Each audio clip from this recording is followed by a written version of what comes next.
वहाँ पे क्या हो रहा है? भीड़ हो रही है, बहुत भीड़ हो रही है। और पहली बात तो कोई वो नहीं है, वायलेंस नहीं है, बड़े पुलिस वाले फिर भी पता नहीं स्मोक बॉम्ब्स डाल रहे हैं, हाँ। टीयर गैस डाल रहे हैं, बाहर से लोग आ रहे हैं, हाँ। वो खुद ही पता नहीं 2-3 लोग आ रहे हैं वायलेंस कर रहे हैं, हाँ, हाँ। और इनको लग रहा है ये प्रोटेस्टर्स कर रहे हैं, बट ऐसा है ही नहीं एक्चुअल में। हाँ, हाँ। अब क्या होगा, फिर वायलेंस होगा, हाँ। फिर ये लोग लाठी चार्ज करेंगे और सबका जो ब्लेम आएगा बस एक CGP पे आएगा, उनके प्रोटेस्टर्स पे आएगा, बल्कि ये प्रोटेस्ट ही नॉन वायलेंस है।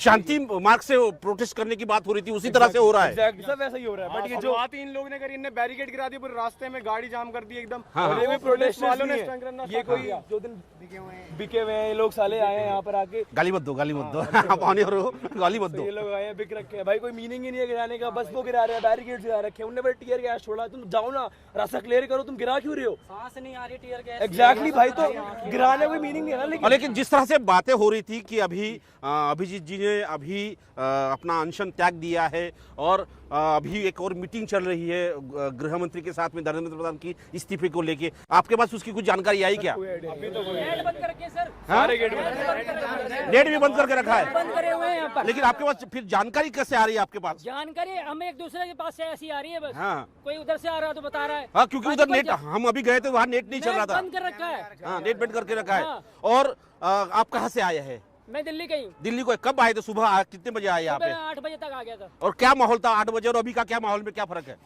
हम पूरे जोश में हैं हम। हाँ, धर्मेंद्र प्रधान जी इस्तीफा दे दो बस, धर्मेंद्र प्रधान इस्तीफा दिए तो काम खत्म। काम खत्म नहीं है। हाँ। फिर आगे और डिमांड करेंगे। अकाउंटेबिलिटी स्टार्ट होगी ना उससे, हाँ, हाँ, हाँ। अकाउंटेबिलिटी स्टार्ट होगी अभी गवर्नमेंट जो 22 लोगों का मर्डर किया है, बच्चों का जो ने सुसाइड किया, वो मर्डर है, वो धर्मेंद्र प्रधान जी ने कराया है, लीक करा के पेपर। छोड़ रहे हैं छोटे बच्चों पे टीयर गैस हो रहा है, कुछ लोग बोल रहे हैं।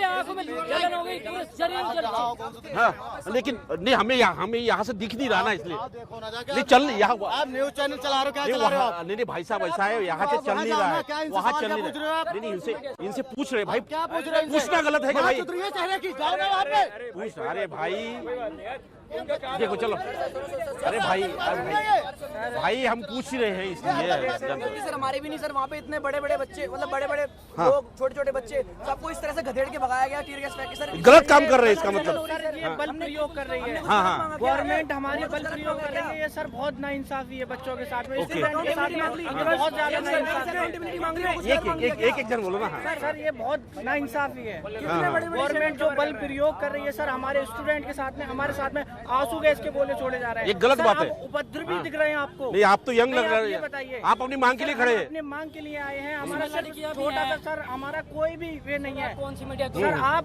एक बार धर्मेंद्र मराठी मीडिया से, सर मराठी। गव्हर्नमेंट अपनी नाकार मराठी मीडिया से क्या हमने गलती की आता है? हे सगळे तरुण जे आहे तिथे एकवटलेले आहे, त्या सगळ्यांचं म्हणणं आहे की ज्या पद्धतीने इथे पोलीस असो, ज्या पद्धतीने घडामोडी होते आणि साधारणतः गर्दी होताना आपल्याला पाहायला मिळते, सगळे लोक जाताना पाहायला मिळते आणि एका बाजूने जर बघितलं तर समोर अश्रुधुराचे धुळकांडे सोडले जात आहेत, लोकांना त्रास होतोय, लोकांच्या डोळ्यातून पाणी पडतंय, अशा प्रकारची परिस्थिती आहे। आणि त्याचमुळे जर बघितलं, आता जर बघितलं आपण, दिल्ली पोलिसांनी बॅरिकेडिंग बंद केल्याचं आपल्याला पाहायला मिळतंय आणि सोबतच जर बघितलं ज्या पद्धतीने घडामोडी आहेत, या सगळ्या घडामोडीमध्ये अत्यंत महत्त्वाचं आहे की आता हळूहळू जे तरुणांच्या पुढे अश्रुधुराचे दळकांडे फोडले जातात, त्यामुळे चर्चा अशी आहे की आता दिल्ली पोलीस आपल्या शक्तीचा वापर करत आहेत, त्याचमुळे इथे एकत्र येताना पाहायला मिळतंय। स्टुडिओ नक्कीच या ठिकाणी प्रशांत, गर्दी नेमकी किती संख्येत आहे आपण पाहू शकतोय। दिल्लीमध्ये मोठ्या प्रमाणावर आंदोलक जमलेले आहेत, साधारण किती आंदोलक जमा झाले असतील?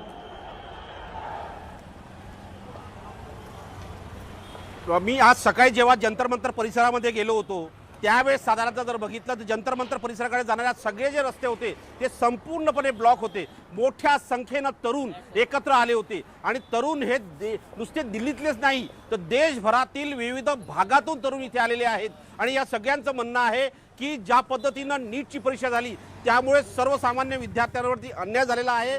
साधारणतः 22 विद्यार्थ्यांनी आत्महत्या केलेल्या आहे। या आत्महत्या नसून त्या शिक्षण मंत्री धर्मेंद्र प्रधान यांनी केलेला खून आहे असा दावा आयोजकांचा आहे, असा आरोप आहे। आणि या सगळ्या पार्श्वभूमीवरती जर बघितलं आपण तर तरुणी एकत्र येताना आपल्याला पाहायला मिळतंय। समोर जर बघितलं तर आता थोड्या वेळासाठी पुन्हा रस्ता उघडण्यात आलेला आहे, पण इथे आता पोलीस देखील येतात आणि ते म्हणतात की तुम्ही इथून मोमेंट करा। आणि महत्त्वाचं म्हणजे जर बघितलं या घडामोडींमध्ये काही वेळापूर्वी NSG इथे येऊन गेली होती आणि सोबतच जर बघितलं अनेकांना आवाहन केलं जात आहे की या भागामध्ये मोठा पोलीस बंदोबस्त आहे। हा कर्तव्य भवनाच्या परिसर आहे, त्याचमुळे इथे या घडामोडींना पाहायला मिळते आपल्याला साधारणतः की गर्दी होताना आपल्याला सगळ्या घडामोडीमध्ये पाहायला मिळते। आणि जर बघितलं आपण अनेक तरुण रस्त्यावर थांबलेले आहेत, कारण की त्यांना ज्या पद्धतीने अडचणींना पुढे जावं लागत आहे। अश्रुधुराचे नळकांडे पुढे डोळ्यातून पाणी येत आहे, त्रास होतोय, श्वासोश्वास घेता येत नाहीये, अशा प्रकारच्या अडचणींना हे प्रदर्शनकारी पुढे जात आहे। या सगळ्यांची मागणी एकच आहे की निश्चितपणे केंद्रीय शिक्षण मंत्री जे आहेत त्यांनी राजीनामा द्यावा आणि राजीनामा देऊन त्या विद्यार्थ्यांना न्याय द्यावा। स्टुडिओ नक्कीच प्रशांत, धन्यवाद सविस्तर माहितीसाठी। आम्ही तुमच्याकडनं वेळोवेळी अपडेट्स घेतच राहू। सध्याचे दृश्य आपण पाहतोय, 9 वाजल्यापासून सुरू झालेला हा मोर्चा अजूनही शांत व्हायचं नाव घेत नाहीये। मोर्चाला परवानगी नाकारली होती, मात्र तरीही मोर्चा काढला, त्यामुळे पोलिसांकडनं आवश्यक ती कार्यवाही केली जाते। आता या ठिकाणी लाठीचार्ज केला जातोय, त्याचबरोबर पोलिसांनी 3 गुन्हे एकूण मोर्चावर दाखल केलेले आहेत। त्याचबरोबर इथं मेट्रो स्थानकं जी आहेत, 5 मेट्रो स्थानकं परिसरातली बंद केलेली आहेत आणि इंटरनेट सेवा सुद्धा बंद केलेल्या आहेत, जामच बसवलेली आहेत। अशा प्रकारची कार्यवाही पोलिसांकडून केली जाते। तेव्हा आज बैठकीमध्ये अमित शहा आणि धर्मेंद्र प्रधान यांच्या बैठकीमध्ये नेमकं काय होत आहे त्याचे पडसाद आपल्याला संसद भवनातल्या अधिवेशनात दिसून येतील आणि त्यानंतर मोर्चाचं भवितव्य काय आहे हे आपल्या लक्षात येईल। सध्या संपूर्ण दिल्ली आणि संपूर्ण देश या एकाच घटनेनं गाजतोय। सीजेपीनं आता इथं एल्गार मोर्चा काढलेला आहे। धर्मेंद्र प्रधान यांच्या राजीनाम्याची मागणी करण्यासाठी हा मोर्चा या ठिकाणी काढला गेलेला आहे। अभिजित दिपके यांनी उपोषण सोडलेलं असलं तरी सुद्धा त्यांनी मोर्चा काढण्यावर ते ठाम आहेत। परवानगी नाकारल्यानंतर सुद्धा मोर्चा काढण्यावर ठाम आहेत। आपण अनेक आंदोलक बघतोय, आंदोलकांनी हातामध्ये तिरंगे घेतलेले आहेत, त्याचबरोबर संविधानाची प्रत सुद्धा आपल्या हातावर त्यांनी घेतलेली आहे आणि 2 प्रतिमा आहेत, बाबासाहेब आंबेडकर आणि त्याचबरोबर भगतसिंह यांच्या प्रतिमा घेऊन ते आंदोलन करतायत। धर्मेंद्र प्रधान यांचा राजीनाम्याच्या मागणीसाठी गेले 22 दिवस ते आंदोलन करतायत। अखेर आता प्रशासनाने दखल घेतलेली आहे आणि हे आंदोलन शमवण्यासाठी युद्ध पातळीवर प्रयत्न प्रशासनाकडून सुरू आहेत। मोठ्या प्रमाणावर शीघ्र कृती दलाचे जवान सुद्धा दाखल झालेले आहेत। पोलीस आणि पोलिसांबरोबरच शीघ्र कृती दलाचे जवान या ठिकाणी दाखल झाल्याचं पाहायला मिळतंय। हे दोनही दल आता आंदोलकांवर काहीशा प्रमाणात लाठीचार्ज करताना पाहायला मिळत आहेत। आंदोलकांनी या ठिकाणी पोहोचू नये संसद भवनापर्यंत म्हणून सुरक्षा संपूर्ण कर्तव्यपथावर लावलेली आहे।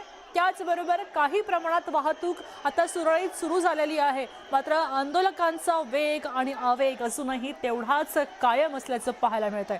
आंदोलकांना पांगवण्यासाठी वेगवेगळ्या क्लुप्त्यांचा उपयोग आता केला जातोय। अश्रुधुराच्या नळकांड्या फोडल्या जात आहेत जेणेकरून आंदोलनाची तीव्रता कमी व्हावी, यासाठी पोलिसांनी दुसरीकडे जंतर मंतरवर काही प्रमाणात लाठीचार्ज सुद्धा केलेला आहे, सौम्य लाठीचार्ज केलेला आहे। आंदोलकांना पांगवण्यासाठी पोलीस आणि शीघ्र कृती दल आता एकत्रित प्रयत्न करताना पाहायला मिळत आहे। दुसरीकडे संसद भवनामध्ये आता पावसाळी अधिवेशनाला सुरुवात झालेली आहे। आपल्यासोबत प्रशांत या ठिकाणी उपस्थित आहेत। प्रशांत, आपण पाहतोय की 3 मोठ्या घटना आहेत, आपण लाठीचार्ज सुद्धा पाहतोय दृश्यांमध्ये, सध्याची काय परिस्थिती आहे?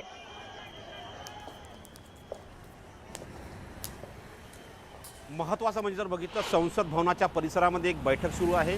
बैठकीमध्ये केंद्रीय गृहमंत्री अमित शहा सोबतच जर बघितलं धर्मेंद्र प्रधान ते केंद्रीय शिक्षण मंत्री आहे, यांची एक बैठक सुरू आहे। दुसरीकडे अभिजित दिपके यांनी आपलं जे लाक्षणिक उपोषण होतं, उपोषण जे होतं त्यांचं ते उपोषण त्यांनी सोडलेलं आहे।